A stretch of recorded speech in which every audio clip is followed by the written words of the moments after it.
Hello, everyone, and welcome to the Circle of the World podcast, where we discuss Joe Abercrombie's First Law series. I'm one of your hosts, Lord Chamberlain Jeffrey, and here are my co-hosts, Archlector George, and Harrison, the Adeptus Historical. We continue our coverage of Last Argument of Kings, the third book in the original trilogy. For this episode, we'll be covering The New Man, Feeding Time, and So Much in Common. So let's get started. As usual, gotta thank everybody for your continued support. We just hit 15,000 total downloads not too long ago, right, George? Oh, yeah. That's right. And they keep coming. This month has just been as good as the last one. And, we thank you so much for continuing to keep up with us. Fucking goofballs all the time. It's brilliant. Thank you so much. Appreciate it so much. Thank you. Especially after they saw our faces. I mean, saw how ugly we were, Yeah, that would have scared me right off. That's just mean. That is just mean, fellas. Jesus Christ. Okay. So let's move on to our first chapter read through, which is The New Man. And here we meet our fellowship, our lovely traveling quintet, sestet, whatever. They have returned from their journey across the old empire, Baez and company. It's Giselle, Baez, Pharaoh, Quai, Logan, Brother Longfoot, and an empty box. And such a happy family. Such a happy family. They're still on the deck of the ship, but they're about to disembark, except for Logan. Logan has decided he's gonna go back to the north. And Giselle asks him, are you sure? Are you sure, Logan? And Logan glances at Pharaoh's direction. And he goes, I don't know. And then Pharaoh goes, huh? Why are you looking at me, bitch? He's like, you know what? I have no fucking clue. Whatever. And Giselle he's being awkward and saying goodbye to Logan because when he first met Logan, he thought he was a ignorant Northman barbarian who didn't know what pipes were. And now it's a good friend and he's leaving. And it is such a shame that Pharaoh and Logan have to part at this point because if you think about it, I mean, Logan had a wife and kids and all that. But it's been so long since either of them have had any kind of normal relationship with another person that this is just, a natural thing that they're going to reject each other because they've got too much other shit going on. Mm-hmm. Yep. And it's just so sad. And it's just a couple of lines. And that really gets me when she's just like, why are you looking at me? Yeah. Especially since, Logan's got some issues and he could have said something, to extend outward. But obviously he's kind of been like, maybe there is something more, like trying to get something out of it. So is Pharaoh. Yeah, but she just, you're right. She just operates differently, doesn't she? Mm-hmm. They're stupid. Anyway. Two stupid people. They are. And it's so realistic. Yeah. Like when they get off the ship and they're walking and then they turn the corner and Logan kind of disappears from view. Pharaoh's kind of just like, she's staring out in that direction, obviously having some internal struggles. Mm-hmm. Yeah. And how she deals with internal struggles, she lashes out at her favorite target, Giselle. Yeah. And so they're going through the city of Adua. I guess they're heading back towards the Agrion. And everything's different for Giselle. He's a new man, as the chapter says. He basically, we've kind of already seen Giselle say he's going to be a better person and act like he's going to be a better person and things like that. But, it's easy to say and do all those things. But whenever you get back to the place that you're from, and this is a very interesting parallel to we see here very soon, how Logan is whenever he returns back to the North. And if that wasn't made clear, that's where he's going. I can say this from a personal perspective as well. Like, you can really do that. You can go to a different place and just act as if you're a different person. And then when you come home, you are just the person that you were again. Yeah. But Giselle is not. He is genuinely different. And everybody says it. But we actually see the instance here as they're walking through. They find there's this the town guard or whatever is beating up a homeless lady because she's on the street. As they do. As they do. Which Giselle basically freely admits that he's seen it all the time. He just never bothered him before. But for some reason, this time it really bothers him.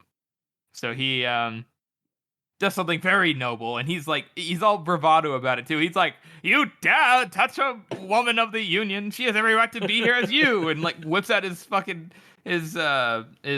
long steel and is fucking pointing it at the guards. Like, "You want to come challenge me? I'll be in the Agrion. Come get me." And they're like, "We're gonna get you for this." And he's like, you know where to find me. I'm here. This is my address. Just full on, just like, come at me, bro.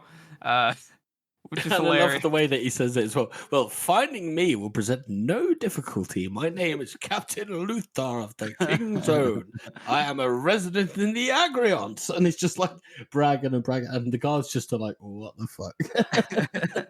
I know. Everyone's gathering around. There's a big crowd gathering around watching all this happen. But it really is perfect because Giselle does this of his own volition, and it's kind of cool that he does this, even though it is a bit cheesy. But it's extremely cheesy, but I think for a good purpose. Yeah, I mean, it works out for him, right? Because that's the way that what I'm trying to say is it works out in terms of the story for Giselle, because Giselle is somebody what he does is cheesy, but it's exactly what Giselle is like, "I'm going to be a good man," is going to do. Yeah, and this is the first thing that presents it, and like you said, he's probably seen this many, many times before and just not given a shit. Mm-hmm. But everybody recognizes him immediately, like, "Oh, everybody knows this person." And then Baez steps forward and it's like, "This is Captain Luthor." And Baez is doing exactly the same way that you said, Harrison, earlier before we got on the chat. He says it exactly the same way that Ladislav does in the audiobook. And this is just my personal little headcanon here, but Baez probably has something to do with the way that people speak in the Union. Because we know he's been around for a long time. So you think... Wait, what do you think? He was like one of the progenitors of the common tongue? Yeah. Huh. I mean, we know he's been around for a very, very long time. I mean, at least twice as long as the Union, maybe? Possible. No, definitely longer. Yeah. So when he's trying to do this whole rhetoric thing where he's doing this long, big speech, Captain Luthor, and he's the one that won the contest, and everybody's like, "Oh yeah, I know that guy, the one who won the contest." What a good way of drawing attention to someone, eh? Wink, wink. Wink, wink. Yeah. No, it's a good point. I see what you're saying. I guess maybe not like directly influence language, but like the way he speaks definitely influenced the language probably more than the language influenced him, is what you mean. Mm-hmm. Yeah, I'd probably say that's accurate. But he does this big scene, and everyone is like, "Oh, what is?" You did a perfect impression earlier, George. What does the homeless woman that he quote unquote saved say to him? Thank you. Oh, thank you, sir. That's exactly what Pacey does, which is hilarious. And then they start to move on, and Baez is like, well, Giselle is basically saying he's got to go figure out what he's gonna do. He's got to go back to the Agrion and report in or whatever. And Baez is like, "Well, it's it's been such a good time with you." And Giselle wants to say, "Fuck you, you old fart. You're nothing but a piece of shit." I love how he says that. Pointless. He does this all the time. That's what he wanted to say. Yeah, I love how Joe presents that right, and he's just like a full paragraph of just insults, and just like, yeah, that's what he wanted to say, but I know. He also works really well inside the audiobook too. Whenever you hear him and his voice say it, and then he's like, "That's what he wanted to say," and you're like, "Ah." He sounds so fucking angry, and just like the way that you would want to say that to somebody. Everybody has this when they're talking to somebody who's got something over them or some kind of power over them, and they want to say what they really want to say, but you can't. You just got to kind of play the game. Yeah, Giselle's not trying to explode in 1,000 tiny little bits. Exactly. Oh man, yeah. I mean, That's exactly how I'd like to talk to my boss, but that's the way it goes. But I would explode into thousands of tiny little bits. Wait a minute. What? We've been talking to our bosses all wrong. Stand up. Rise, workers, rise. We must They're not make a biased. great change. Oh wait, we haven't got to that point yet. We have not A gotten great change. But I do like that. And as an aside, that we can already see that kind of thing building up. Yeah, it Mhm. definitely is a everything is set up very well, and we start to see the building blocks that have always been there start to show themselves in this beginning part of the Last Argument of Kings. But Giselle, they part ways, and he acts like he's gonna be friends with Baez. He's like, "Oh, it was an honor," and Baez is like, "Oh, you can tell that Baez because Giselle did that thing." He's like proud dad moment. He's like, "Oh, very good, Captain Luthor. What a noble man. All right, hopefully we'll see each other in the future one day." And Giselle's like, "Hopefully never again." And he thinks about saying bye to Pharaoh, but Pharaoh's just like, yeah, whatever, bitch. Doesn't even fucking pay attention to him. And then he goes on his merry way. Mm-hmm. He goes back to like his Barracks, I think, right? yeah, his barracks. Yeah, he kind of has like this to CW. Yeah. But Pharaoh goes with Baez, right? Yes. There was that. She's like, I'm not gonna go with you. And he's like, And she's oh, just where like, else well- are you gonna go? I like Oh. that. He's just like, well, you should. And he's just like, okay. I know. Because she's got nowhere to go, right? So their transport to the south has just been completely closed off. Yeah. So she's either got to wait for Yilway or whatever, and she just bides her time. I do like though when right before we get to the barracks, right, and Baez tells Giselle that they'll be going to the Agrion. that Pharaoh's gonna be coming with him with Baez. She goes, "Why would I do that?" He says, "Because you lack the social graces to function longer than 5 minutes." What the fuck else? What a perfectly honest reply. It's like, And no, his- this is exactly why. And I like how the description is like his eyes rolled up to the sky. He's just had it with this bitch. You can say what you will about Baez, but if I was in Baez's position, I'd be super annoyed by Pharaoh as well. The whole time, just I was like, I'm a better person. Logan's like, that was a good trip, and even Bobby Longfoot's like, man, a trip of a lifetime. And Pharaoh's like, eh. Yeah. Where's your vengeance? Where's the Gurkish? Yeah, where's the Gurkish? I need my vengeance. Ah. And I love the fact that Baez can, back in the Blade itself, when they first meet, Pharaoh literally punches him in the face, and he still manages to conjure up a smile. And now he's just like, oh, for fuck's sake. He can't even be bothered. He's just like, no, all right, I can't. Yeah, whatever. Do what the fuck you want. Mm-hmm. And then so like we go to the barracks. You were saying, Harrison, and Giselle did what? Yeah, Giselle's at the barracks, and he like is doing like the CW, like looking at his the old card table where they used to play games, and everything feels so far in the distance, and how he's kind of the honestly. Yeah, he's doing it be real, proper reminiscent, cheesy. Yeah. Again, this whole chapter is very cheesy, isn't it? Yeah, and it's it's cheesy up to until one point here in a minute. And again, intentional. Yeah, intentional because Giselle is essentially, well, he kind of maintains that he is he's still naive. He's not the smartest person out there. He's very charismatic, and that's about it. And now he wants to be a good person. He's not really that charismatic. He's just among the people that he's met and he's had power over. He thinks he's charismatic. I would say he's extremely superficially charismatic. But not because on like a of genuine level. Like you say, superficiality. He's got the perfect figure, and he's got the perfect face, and he knows the right voice. words to say at the right time by accident.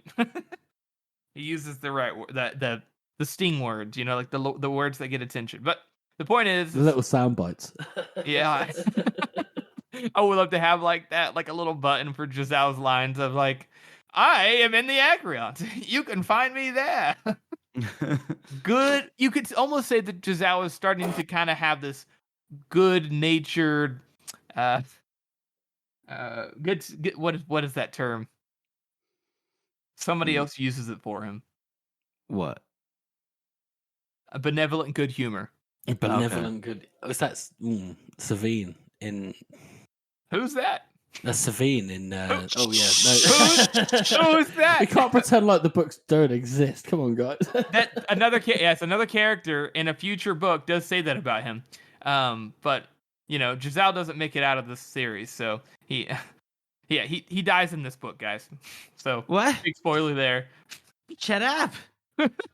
Jeffrey.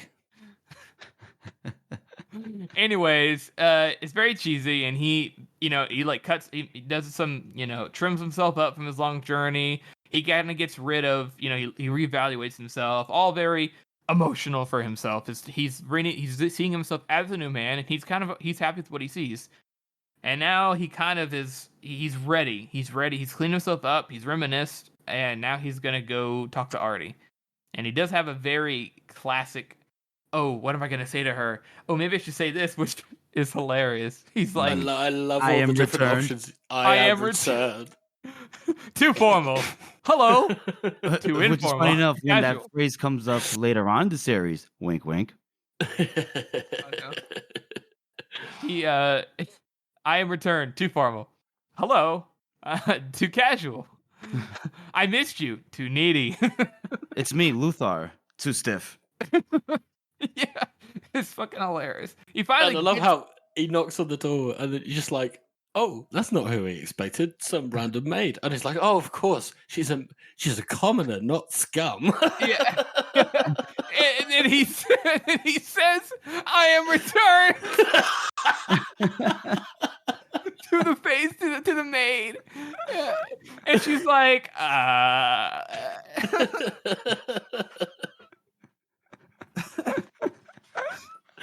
It's like, "Oh yeah, by the way, is RD here?"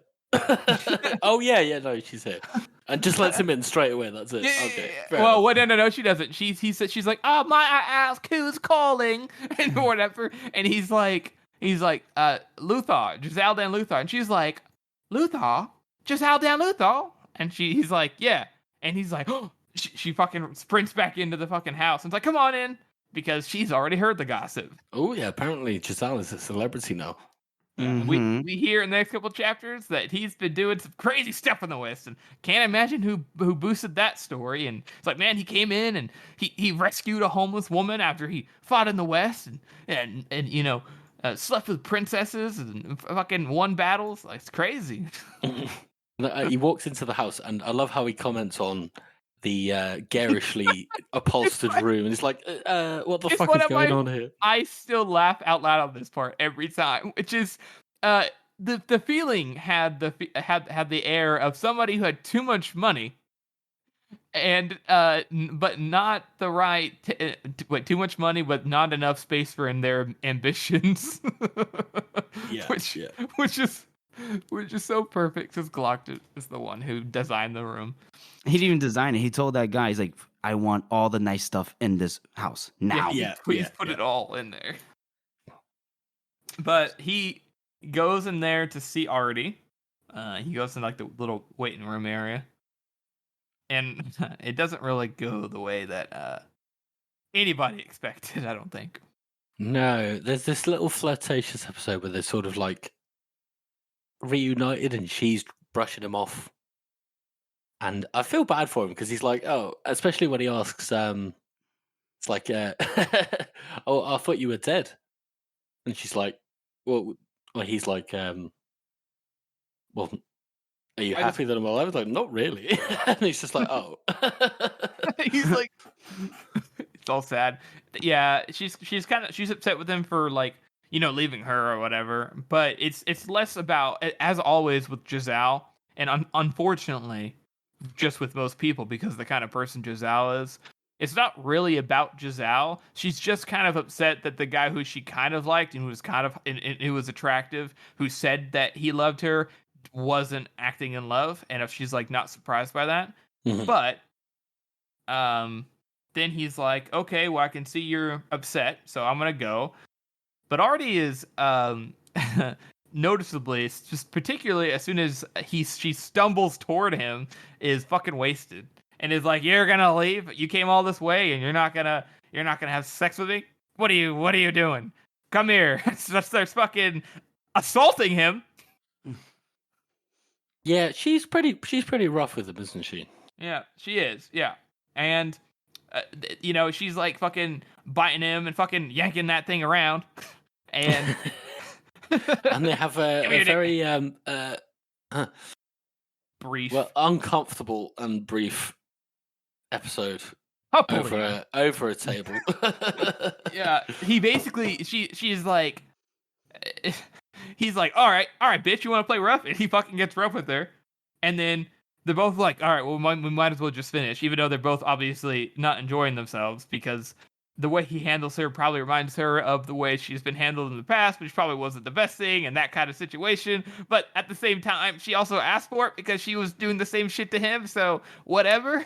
Well, I don't know about all that, but yeah. The point is her face cracked hard against the polished wood. Yeah. It's rough. I mean, shit happens, you know? It sounds like an accident. What? Oh, God. Sounds like she fell down the stairs, Jeff. No, come on. That was a reference. That was a reference to Glockton, not a reference to home abuse, guys. Anyways, they get really rough with each other, and they finish, and then they're like, okay, well, that wasn't really what we expected. And she's like, okay, get out, you scum. You got what you wanted. And he's like, what? I thought you wanted this. And she was like, no, you left me, and my father hates me. And she has this very honest and very good realization of her character that despite her acting tough, she does believe, and which is why she is miserable. She has a very low self-esteem.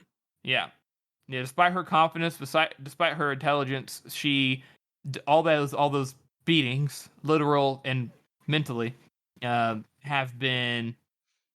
worn down her self-esteem to the point where she does actually believe what they say about her, particularly West and her father, which is, you're such a fucking loser, you're a waste of space, and this is why she acts like that. This is why she's miserable.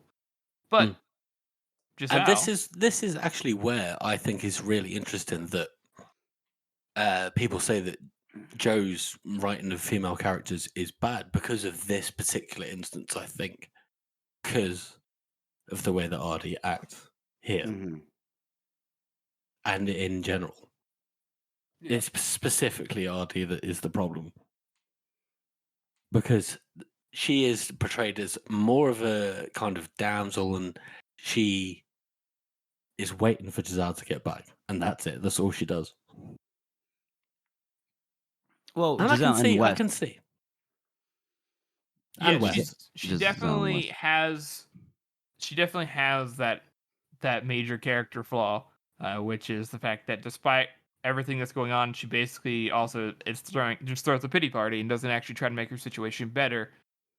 Yes, she is a victim of abuse, and yes, she obviously has to deal with that. But as rough as it is, it's never an excuse to, not do anything or try.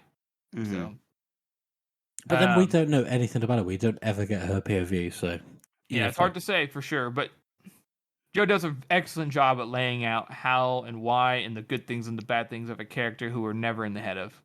Mm-hmm. But surely a fucking excellently written character either way. Yeah. But Giselle says he doesn't leave. He said normally he would have because she's like crying and stuff.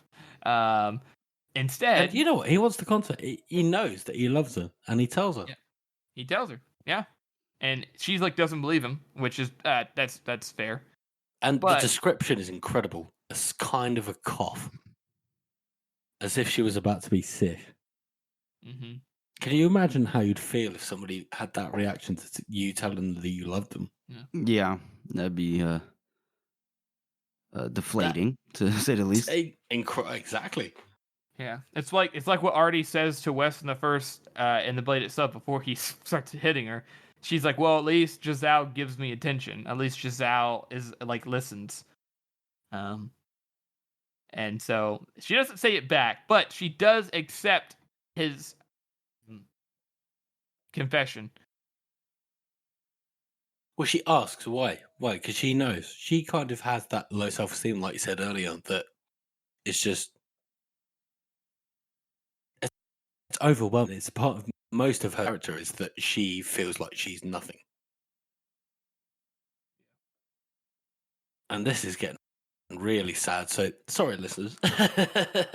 But Giselle says, "No, I do love you. Nothing's changed." And even though he knew everything had, which there's a lot of that those themes. Nothing's changed is also an echo of, I think, a similarly numbered chapter in Blade itself. Yep. Which is a big theme for Joe as well. He doesn't like to name chapters the same, as a lot of you may have noticed. Questions. So, guys, how would you rate that chapter? Harrison? I think I would.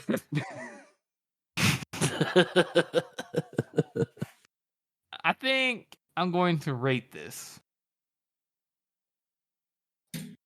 a 7 and a knuckle. I think it's it's one of the best Giselle chapters. We get to see him actually acting on him being a good person. It doesn't seem to all be talk. He's genuinely taking it all in. It really is a focus, a character, a Giselle focused character chapter. And the scene with Artie is very good in terms of Artie's, like, how they interact in terms of writing. Not because of what actually happens or how it happens. It's pretty awkward, pretty weird. But I think it's the overall Giselle. It's just such a good Giselle chapter. I think it does really well at that. Well, I think I'm going to agree with you, Harrison. I'm going to give it a 7. Not a 7 and a knuckle, just a 7. Because it's a very difficult chapter to read. I mean, half the time I skip this chapter. If I'm doing a reread, I will skip half of this chapter because it's too distressing. Yeah. Because it's a very realistic interpretation of that kind of very specific relationship. Yeah. And it's so well written and it's so brutal. But it's just fantastic. I think it's Yeah. I think it's brilliant. But also it's a Giselle chapter is kind of weak in terms of like substance, other than him being like, man, I feel so different now. Yeah, of course. And you know what? Anybody can feel that. Anybody can feel that kind of, oh, I am going to be better. Yeah. It's just when it gets hard that you fail at it. Yeah. What about you, Jeff? All right. I'll give this chapter a 6 and a knuckle out of 9 fingers for me. A little bit of a wink there, but obviously it's a good chapter. We get the reintroduction to Giselle's character, and obviously the man has gone through some growth, but you do see like little instances of his previous personality rise up, as in when he saved the poor homeless lady and she got close. He's like, ooh, I don't want to contract an illness. And the part where Artie breaks down and he goes, the old Giselle would have left and run for the hills. The new one thought about it hard, but the new one has more character, or so he told himself. So I appreciate, those little tidbits there. So 6 and a knuckle for me. A bit of self-reflection there. Yeah. He's always like constantly self-reflecting on just how little he's really changed sometimes. Yeah. All right. So now we'll move on to our next segment, which is Best Meme of the Week. Georgie Boy, Arch Lecter, take it away. Okay, so this week we have... I'm actually breaking the rules for this one because I really like this one. It was Copper Yacht, and this is 8 days ago, so technically it doesn't fit in for our criteria of meme of the week. But I think it's fucking Whatever. fantastic because it's the frame from Airplane when the creepy pedo fucking pilot is talking to the kid and he's like, Severard, have you ever been in a Gurkish prison? And if you don't get that joke, then you're probably not a boomer like me. So, I'm not a boomer. Jeffrey, you haven't seen Airplane? Yeah, I saw Airplane. You know that bit? You know, it's like, Yeah. Terry, have you ever been in a Turkish prison? Yeah, I remember. I know Harrison. I think it's funny as fuck. I don't know why. Like I said, I'm a 27-year-old boomer. It's all good. It's all good. Well, thank you for that. Thank you very much, Copper Yoss, for your meme of the week. Thank you very much, Copper. Yeah. Yadi. Body. Bada. So move on to our second chapter read through, which is feeding time. And who else but Superior Glocta. We come up onto Superior Glocta. He's now talking to Lord Wetterlant. Fun fact about the Wetterlant family that Harrison and George brought to my attention earlier. One of these cocksuckers appears in at least each trilogy of the First Law. Hey, I would say that one of the heroes is not a cocksucker. All right, he's a pretty good guy. Yeah, and this one's all right. This one's okay as well. Sentences. Yeah, this guy might be. I mean, he's. We're not getting to that. We're not getting to that. Jeffrey, do you want to take this one up?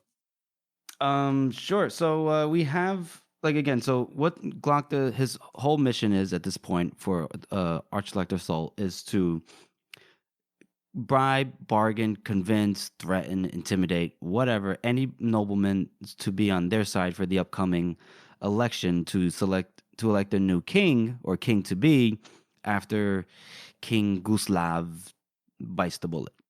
And so now he is talking to Wetterlant, and Wetterlant he doesn't need to deal with the fuss, right? He knows what he's there for, what Glocta's there for. He's already dealt with Morrow, and they talk about was it how much of these? How much did he offer? Well, he's very, very conservative at first. He's like 7,000. He's like, well, this person already offered me 7,000. It's like, well, I can do 9,000. Well, this person already offered me 9,000 and a piece of land. And he's like, well, I can do 15. And he's like, well, Lord Marivia offered me 15. He's up and up and up, and he gets matched every single time, which is not a good position to be in. Yeah, and it's clear that this is one of those instances where they don't have leverage over him. It seems like Wetterland, at least this one, the senior Wetterland, is a fairly intelligent motherfucker.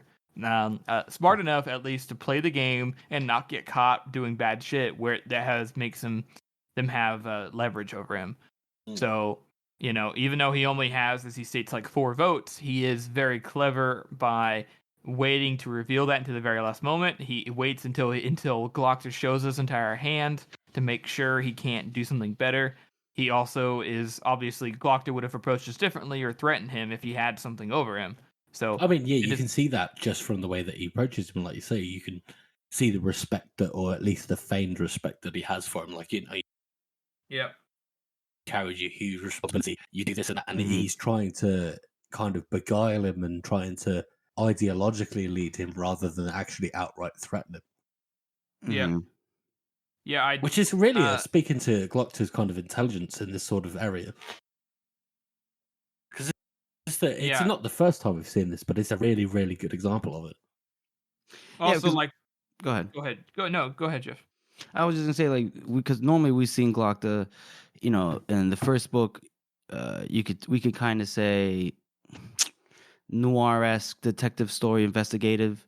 The second book, more kind of the same thing in terms of finding out who killed the previous Superior Dagosca, but also managing and defending a city, getting a city ready to defend against the incoming Gurkish invasion. And this one, we have more, I would say, political wheeling and dealing that we see come from Glocta. Oh, 100%. That's what I was gonna say. Like, I like how almost in each book we kind of get a different aspect, different wheelhouse that Glocta has to perform in. You know.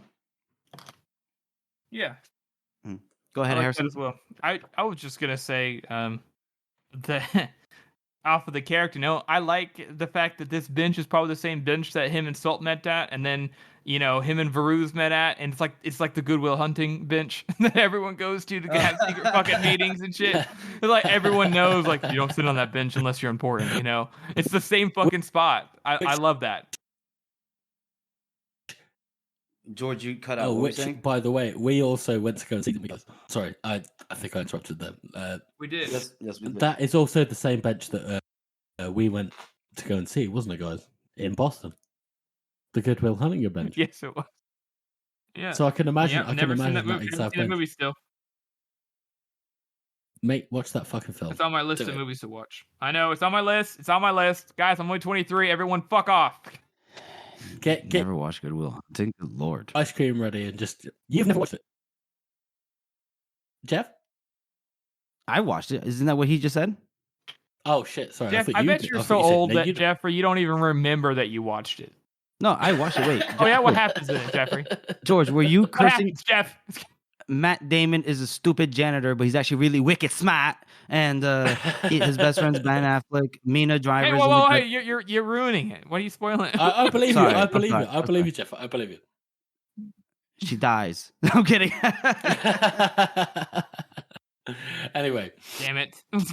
Anyway, go ahead. Anyways, Yeah, that's so- all. I just like that there's that bench there. Okay. So then we get a bit of a time jump, right? Like after Superior Glocta is kind of like, I can only match that offer. I'll get back to you about any potential, like, if we can give you some more. And Wonderland's like, sure, take your time. I'll be here waiting for you. And so we get the time jump.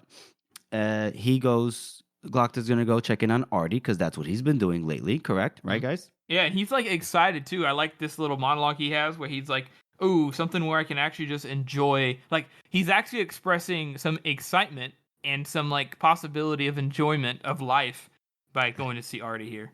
I like that because he raises his fist to knock on the door, and he's thinking to himself, a room that has nothing to do with Harlan Morrow, that'll be refreshing. And then the door just opens quickly, and Captain Luthor just steps out, and he's like, what? He's like, really? What are I you love how it doing mentions it. in He's my got a swamp? big smile on his face. I know. And then, like, honestly, though, this right here is I think, in my opinion, is the biggest indication of Giselle being different.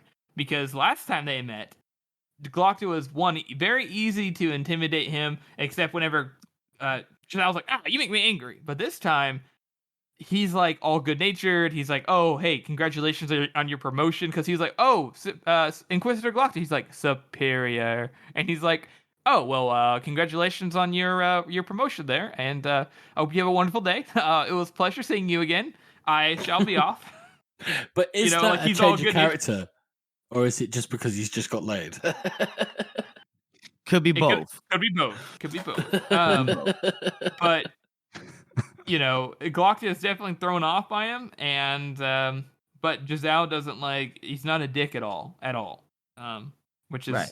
which is nice, and also it's pretty funny to see how they interact now. Mm-hmm. And I like how. Go ahead. No, go ahead. I was gonna say Glocta walks in. He's like, he thinks to himself, "Huh. I wonder what he was doing here." Oh, of course, a young man leaving a young woman's house in the early morning.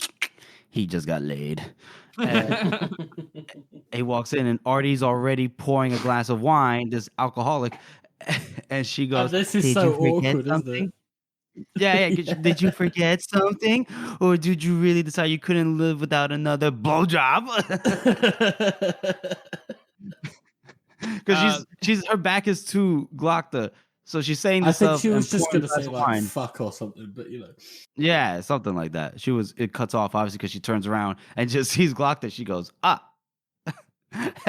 to her credit, it's an instant recovery. She's just like, oh, I didn't expect you. because Glocta says, don't worry, I get that reaction from everyone. Even myself. And she goes, "Stop it. It's just I wasn't expecting you to wander in." Yeah, He goes, he's like, yeah, I like how she corrects him too. Like, she's like, no, it's not like that. You know that. Like, we're beyond that now, Glock. To stop it. mm. And then he goes, "You never guess who I passed in your hallway." And there she's like, "Huh? Well, who? She Who? plays dumb. Yeah." Yeah, and then basically he gets to the gist of like it was Captain Luthor, ma'am. It was Captain Luthor.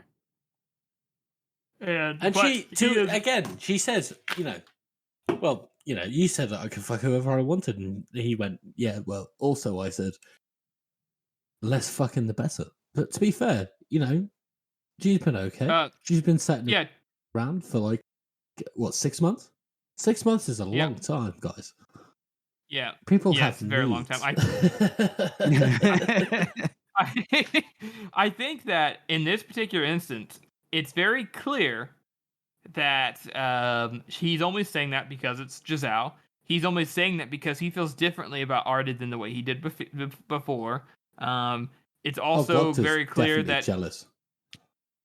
Oh yeah, absolutely. And he thought he was basically, it was him and Artie against the world. They've been talking and things like that. And even if he doesn't think anything more than that, it's still really nice to have. And now she's like sleeping with his rival, and not only did he not get the one up on Giselle, like catching him off guard and making him afraid, he didn't get that. He also now is having to deal with Artie saying the honest truth, which is you said you didn't care, which is true. Glock is kind of completely in the wrong for actually getting onto her about this. 100%.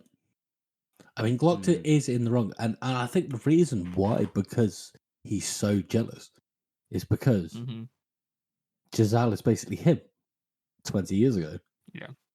Yeah. So he looks at him and goes, "Oh, that could be me, and I like this girl as much as anybody else does." Yeah, I think you're right. That's Which is kind of a crude way of putting it, but that's how people are. No, I think you're right though. I think that's exactly kind of what's going on here, and I think that I don't think it's exactly just because it's him. I think it's also because like I said earlier, he's got this relationship with Artie that he's been cultivating, and now he feels like that's been disrupted, even if it wasn't like anything more than like a friendship, So, yeah. Anyways, after Artie basically says, "Look at you're one to talk with all the ass you pulled back in your day," he goes, "She makes a fair point." Instead, to himself, he goes, "Maybe a soft word with the gentleman will do the trick, or a hard night with practical frost." So he's like, he's gonna stop him from fucking Artie one way or another. So he kind of diverts a bit. He goes, "Okay, your bed, your business. Okay, so what's he doing over here anyway with the civilians? Isn't he supposed to be up in the north? England and everything?" And she's actually the one that gives him the lowdown that he wasn't in England, that he was over in the old empire, and he was with some Northmen named Nine Fingers. And Glock goes, "Who?" And yeah, him and some old bald man. He's like, "Baez, he's back." That little shit. And then Glock asks Artie, "Well, is he here now in the city?" And Artie responds with the classic, "Nobody tells me anything." Yeah. That is where we end this chapter. And that should also be the name of this episode. Sure, why not? And you should do it, Jeff, in that exact sultry voice you just did. I like it. No, Nobody tells me anything. So, what would you guys rate this chapter? I'd give this one a 7. I like this one. I love Last Argument of the King for me is one of the best intros. It kind of dies down a bit in the mid kind of story, but the intro for all of these characters is just so good. I mean, we get so much character work for Glocta here. Mm-hmm. It does pick up running pretty much. It does. Like I said, I think it was one of the last few chapters before we did all of the guest stuff. Like, Joe really does just pick up running. Like you say, he starts a story halfway through character arcs and just runs with it, and it just works. and I just admire him for that kind of writing. So yeah, 7 out of 9. Okay, Harrison. I think I'm gonna go with. I'm gonna be honest. I think this is a 4 for me. I think it's always good, but I think it's just one of the weaker Glockter chapters. And I like the fact that there's a difference here. We're showing some of his flaws because there's a lot of Glockter's a perfect, hyper intelligent being in most of the scenes. So I like that difference there. But it also creates this weird thing where he's almost like a bystander, which is why he gets frustrated in this scene too. But I just don't think it's just not, I just don't enjoy it as much because of that. I think, even though I like the difference. I think that I prefer Glock to outsmarting everybody all the time. But these chapters make those ones better. So. Okay. I'll give it a 5 out of 9 just because not much happens here. Not the longest chapter. Do you know what I mean? He has a conversation with Wetterland. Glock is frustrated that Harlan Morrow is either a step ahead or a step behind. And then, he goes to Artie and probably just to shoot the shit. And instead he finds that Giselle Dan Luthor has been tearing that ass up and he's upset. Other than that, not much else happens. So 5 out of 9 for me. Okay. So we'll move on to our character spot. Harrison. Which is Lord Wetterland the First. We're gonna call him the first. Well, all the other ones, but start calling the second and the third. we're call this one Lord Wetterland the First, and it's just a really nice. We kind of mentioned it earlier that he is obviously clever. He's obviously smart. He may not be the smartest guy out there, but he knows that he's not the smartest guy out there. He's very aware of his position, and he knows what power he can pull, and he knows he can't do a lot. He's not gonna play dumb like the previous guy. He's not a big player like fucking Brock or something. But he also knows that he's clever enough to get something out of whatever is going on. He doesn't need to just be a vote. He can get something out, even if it's just him and 2 other. What did he say? He had 4 votes total, including himself. That's hardly anything. But it doesn't matter because if he played his cards so well, he's making what, 25 grand, and that's judging by how the event eventually goes. He probably did even better than that, which is a deciding factor in where his family is in the future. Oh, 100%. 100%. And I love this little character quirk that we get where he genuinely enjoys feeding the ducks. Yeah. Which is just, it's a bit of a stereotype and it's a bit of a cliche as well, the old man feeding the ducks, but... Well, I like everybody knows. Go on. I was just gonna say I like how he speaks, like how he says, I have a lot of mouths to feed, and that's barely enough for my dogs, and his dogs being his counterparts, his other votes, and then he's thinking about my dependents, and he has that nice line where he says, the higher you rise in power, the more dependents come begging for scraps, and it's very true. Very, very true. Although, for some reason, when it comes to the Wetterland family, I don't know why I have it in my head that we met a Wetterland in the Blade itself, but we didn't, right? Who's the guy, the Forge, the armory guy? That's Colonel Valamir. Valamir, that's what it is. The W and the V, they're right next to each other in the alphabet. It just confuses me. Sorry. Anyway.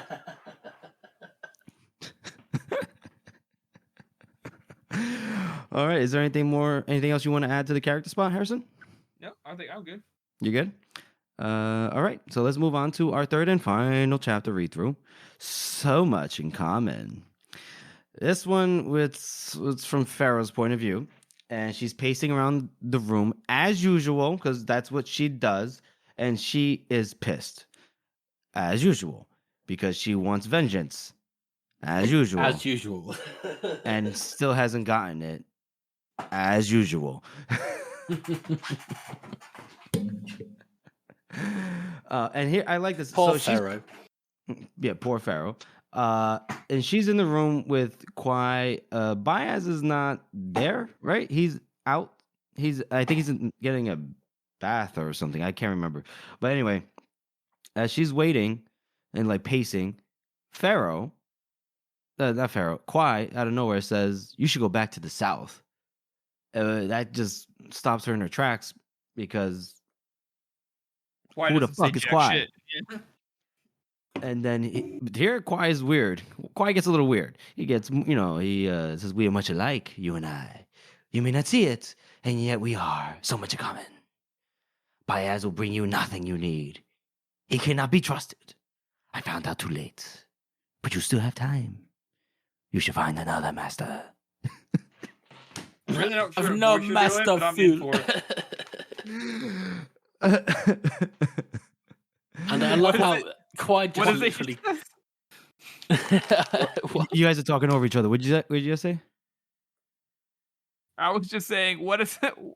No, it's fine. Go ahead. No, go ahead, Harrison. Go ahead. It sounded funny. That was like, what kind of accent was that? That wasn't even an accent. I was just being like creepy. Were you? Yeah. Anyways, Go ahead. that's it. That you just want to say anyways. Okay.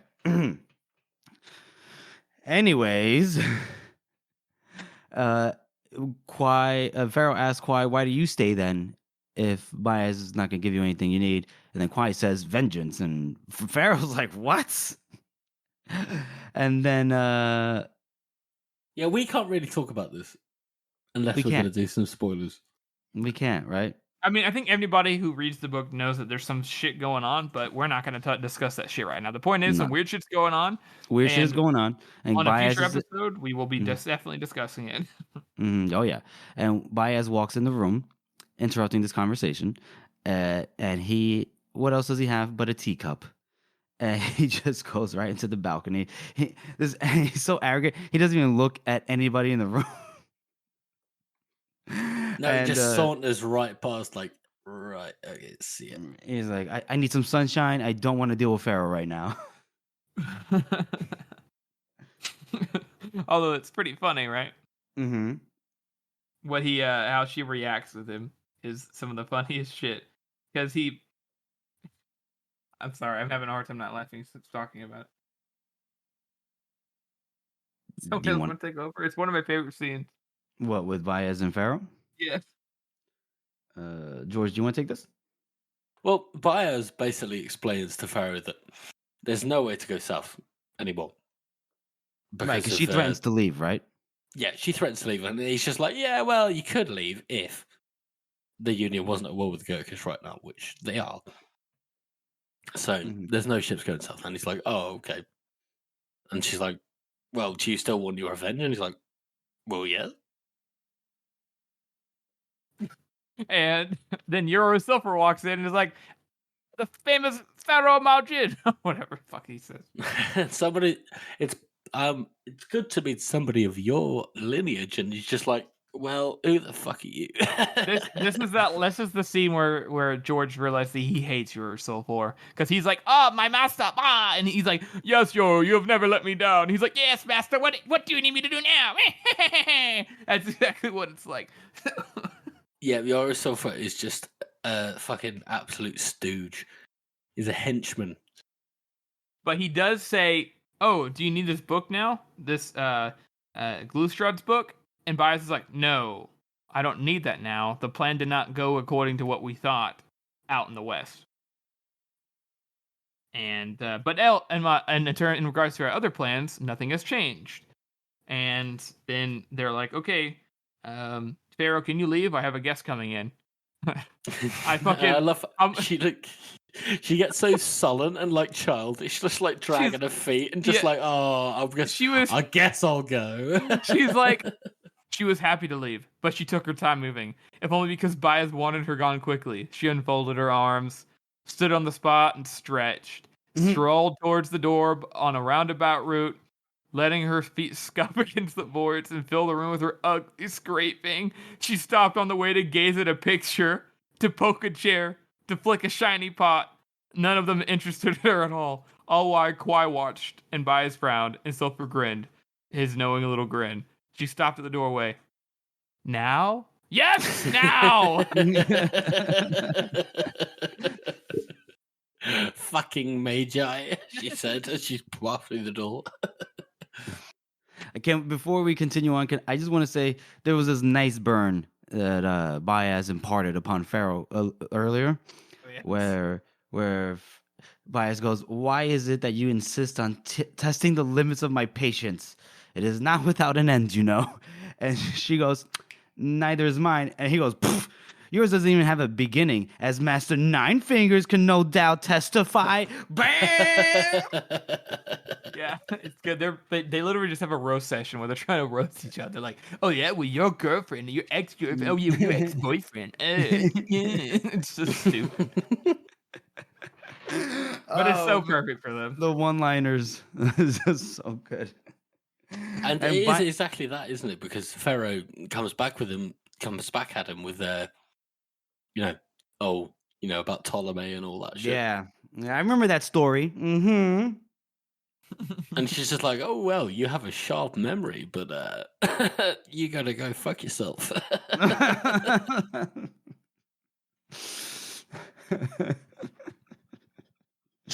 And then, Lord Isher comes in. Well, passes Pharaoh on the way out. Pharaoh does a little, it's to scare him, and It's so unnecessary. He's just walking in, and she fucking hisses at him. Oh, so funny. And then you can hear Bias is like, Lord Isher. And he's like, I came at once. And he's trying to say, he's starting to say something about his grandfather. My grandfather always said, Bias interrupts. He's like, yes, he was a wise man. Good friend. Yes. Do you want some tea? And that's it. The chapter just ends off that. It's like, okay. So what would you guys rate this chapter? I am going to rate this a 3 out of 9. It's pretty short. A lot of it's normal Pharaoh stuff. It's fucking hilarious. There's a little bit of exposition here, like in the background, as it usually is with Pharaoh, because Pharaoh doesn't care, so people can say things around her, and they don't know if she's not going to actually do anything about it. And I do like there's a lot of parallels with like how T and Pharaoh's like, I don't like how the Gurkhas drink tea, and there's parallels that, that's going on. There's a lot of setting up, like you said, George. But I do feel that it's a pretty weak chapter, especially for a Pharaoh chapter, because we like it when she does things unexpected, and she's really just kind of being a baby right now. Don't blame her, though. No, it's kind of just a purely setting up chapter. But that's what I'm going to rate it. George, what would you rate the chapter? I'm going to go the same. I'm going to go about 4. Because it's short, it's sweet, it's very, very funny. But we get a bit of exposition, but we know Bias is up to something here, don't we? He's always up to something. Bias is always up to something. Sneaky little baldy fuck. Yeah, I was gonna give it a 4 too. To be honest, it's a short chapter. It's self-contained in that one room. Get some weird moments with Kwai. Seems to be having like an identity crisis, and we see Yoru Sulfur once again. But that's about it. Yes, Pharaoh being upset that she hasn't had her vengeance yet, and that's pretty much it, really. To be honest. So let's move on. And in that case, we have all 3 chapter scores scored. Let's move on to our community interaction segment. Harrison. So we did another poll here. It's the most academic intellectual character. I did put academic for a reason because, like, well-read, kind of traditionally, have knowledge kind of person. The ones I picked were Kernsvik, Morvier, Temple, or any of the Adeptus, because they all seem to be on the same level in their own fields. But there was quite a lot of interesting comments, and there was quite a lot of votes. Kernsvik did end up winning, which I think is totally fair, seeing as he's like the greatest inventor the world has ever seen in Circle of the World. So, and then followed by Temple, which was good. I thought so as well, because somebody said in the comments like, well, he's not very academically well, but he is. He may have not learned it in the academic sense, but he is very well read. He knows multiple languages. He knows different laws. He knows how to handle like he wrote an entire fucking bill, like like an entire constitution. So he definitely is, I feel, very academically intellectual. Morveer, I put Morveer on here, and he was in third place. But Morveer, people were like, "Why is Morveer on here?" I'm like, guys, because Morveer is a smart guy, especially he has a lot of knowledge. Everything about poison. Everything, like literally better than everything. Yeah, how to infiltrate and do all that. I feel really bad about Morveer in this kind of. He is a cunt, and everybody hates him. But he is good at what he does. But damn, he's good at his job. And that's what he's I mean. A true professional. Academic doesn't mean intelligent. Yes. Yeah. You don't have to be overall generally intelligent to be academic. Yeah. You see, I met a lot of morons that are academics. Exactly. Yeah. So I have a lot of there's plenty of intellectual characters inside the series, and I have some other criteria for them. But like, so somebody with like Orso, I put him on here because, well, in my mind, in his period of time with how smart he is normally, he definitely is very well read, knows a lot of different things, languages, and he knows what he's about. He just doesn't implement it. But he's the son of the most powerful person on the face of the planet in terms of access to technology and knowledge of the basic kind. So that's why he put him on here. Some people wondered about him as well, but to me that seems logical. He's going to have the best education of any of these people. Yeah, and also absolutely demonstrates that. It's just his kind of personal side that the book is most concerned with. Yeah, exactly. The Adeptus did fairly well, that 90, 92. Yay! And I think most of yay, Adeptus. Adepti. My metals. No. My poisons. No, it's the study of the human body that will. My explosive powders. Do you know what? From my experience of academics, 100% accurate. It's my criteria. We had the Bloody Niner who can't help himself, and every single fucking poll always says fucking weird and a fucking fly. Which, he's right. He said the cheese trap. I completely overlooked Weirin. He didn't invent the cheese trap. He's clearly a highly educated man. Clearly ahead of his time. Ahead of his time. A scholar. And then somebody said Clover, which is just insane. Well, what are you on about? Clover's like the most. He's emotionally intelligent and he understands people, but he's not. He's not academically. That's not academic. That's not. No, for sure. There's a lot of people. Somebody did make a good point. They're like, isn't Monza's really well read? And Monza's is very academic. I would say she is. She's just people actually point out how not wide read she is. She just studies war and that's it. Exactly, which is why I basically just stated, yes, she's actually won our best. She won our best general poll several months back.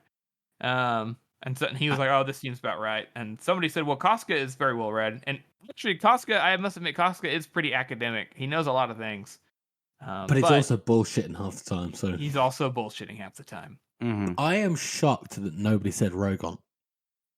Because Rogon's the one that points out that Monza's wrong because of this specific kind of thing. And that is a very kind of thing that academic people do. They like to go, oh, well, but I've read this and this says...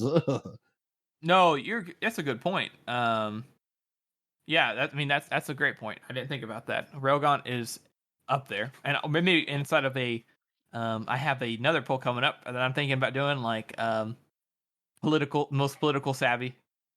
I think I'm going to put him on that one because he's very good at that.